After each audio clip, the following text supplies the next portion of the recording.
Hi, I'm Joe, and for this week's Rookie Review, we'll be diving deep into this absolute chum bucket of a movie, The Meg.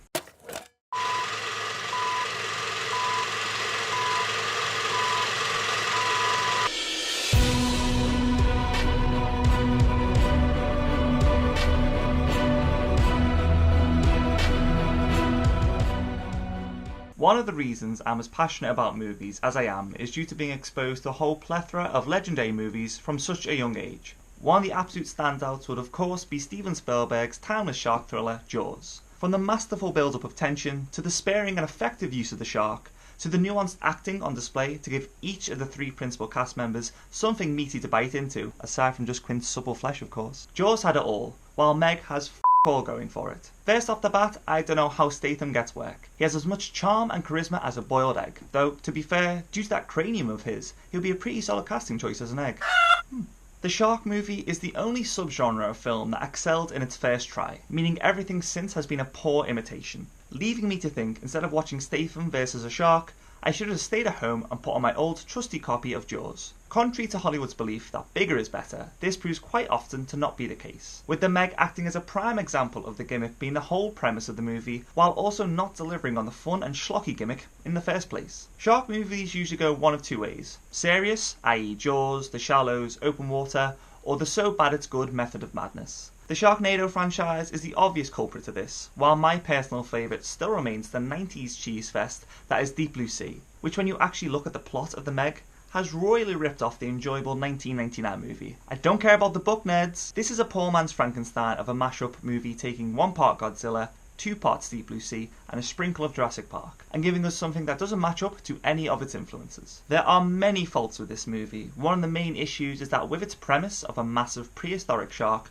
with the suitably stupid name of Megalodon, you would think the movie would be self-aware of its B-movie premise. However, it plays far more serious than the trailers or marketing would have you believe, therefore missing the mark completely in terms of delivering a fun, stupid, and at least memorable movie to round off the summer. You're also made aware quite quickly that this smelly fish carcass of a movie only got made due to the substantial Chinese backing and its aim of cracking the lucrative Chinese market like so many others before it, such as The Rock's skyscraper effort earlier this summer, proving yet again that when you focus more so on a specific market to milk as opposed to, making an actual good movie, the end product is usually a vapid, offensively bland and forgettable cinematic experience, which considering this movie is about a 75-foot shark, is staggering. The thin veneer of a shark tooth that this plot presents is that Statham plays Jonas Taylor, a rescue diver suffering from PTSD due to his last experience with the Meg. He's convinced to help his ex-wife and her crew at an underwater research facility. The facility's purpose is to explore a deeper area of the Mariana Trench, which results in the discovery of the ancient sea beastie. Wait a minute, everyone just assumed that because it looked like the bottom of the trench, it must be? No one had ever tested it before the morons in this movie? What? This leads to the Meg breaking through to the Pacific Ocean, and I would go on to say that all hell breaks loose, but once again, that is not the case. The idea of a 75-foot shark and blood, guts, and shock scares go hand in hand, but as this movie is rated as a mere 12A in the UK and a pathetic PG-13 in the US, obviously in order to reach the largest audience possible, and therefore cash in as much as possible. But in doing so, the producers have bulldozed their own movie into being a tepid, toothless, and boring excuse of a movie, with little to no blood or gut being on display. Now don't get me wrong, I don't walk into a Pixar movie or a British period piece and expect to see decapitated heads and torn off arms.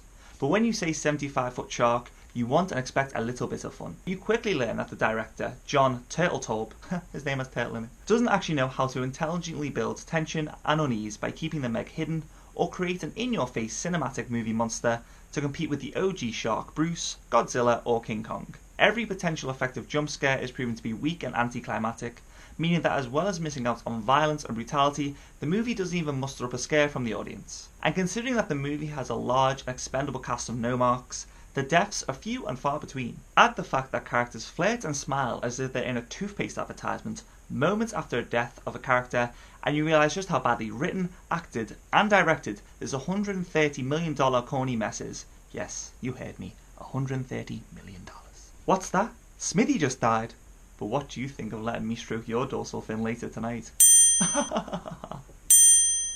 The Meg just looks like a floating CGI loaf of blue bread and acts like a wild and docile animal, with no motive or malicious evilness in its beady black eyes. I'm still unsure whether the CGI in this movie is any good, as so much of it takes place in the darkness of the sea, meaning the effects come across as inconsistent at best. The Meg needed to be presented as a great cinematic baddie for the man vs Meg concept of the movie. Instead, what we got was a man colonising and owning every aspect of planet Earth, pissing off an innocent fish, and then thinking they're in the right for destroying it. Yeah, because I support you in that noble endeavour, Statham. While Jurassic Park pitched the theory of man versus nature, and that nature will always find a way to come out on top, this movie pitches a pretty even match of Jason Statham versus Megashark, with the outcome pretty formulaic and dumb. Statham and his neither likeable or sympathetic character, and his "where the f*** you trying to be from" accent, isn't solely at fault for this disappointing mess of a movie. The rest of the cast are just as useless, from the awful acting of Bing Bing Lee, to Rainn Wilson playing slimy, unfunny billionaire douche 101, to the highly ungrateful and rude supporting cast. And the rancid, cliche-ridden script that the actors are given to work with isn't even worthy to be used as fishing bait. I will give it to Statham though, he does say Megalodon with a straight face. It's only in the final third of the movie that the over-the-top silliness and chaos begins, with some very enjoyable and elaborate shark attack scenes taking place on hundreds of unsuspecting tourists. But by this point, it's far too little, too late, as the opportunities this movie had for sea monster battles and gore galore, it purposely avoided for some unknown and wasted reason. This could have been the Snakes on the Plane of 2018, campy, fun and memorable, but instead what we got is a forgettable, joyless, painfully unfunny movie that should be buried at sea. And because of this, I can only give the Meg 1.5 out of 5 rookie reels for failing to entertain while having the best premise of 2018. Well, that was our scathing review. Tell us what you thought in the comments below. Make sure to hit subscribe and check out the other videos on our channel, as we dive into the best and worst movies of 2018, as well as discussing some of cinema's finest over the past few decades. Until then, bye now. The fizz. Oh my god. Facility. What do you think of Let Me Stroke You? Liked what you saw and have an interest for travel and adventure? Check out our other YouTube channel, Roamin Rookies, as we travel across 14 countries in an 11-month whirlwind of fun and excitement.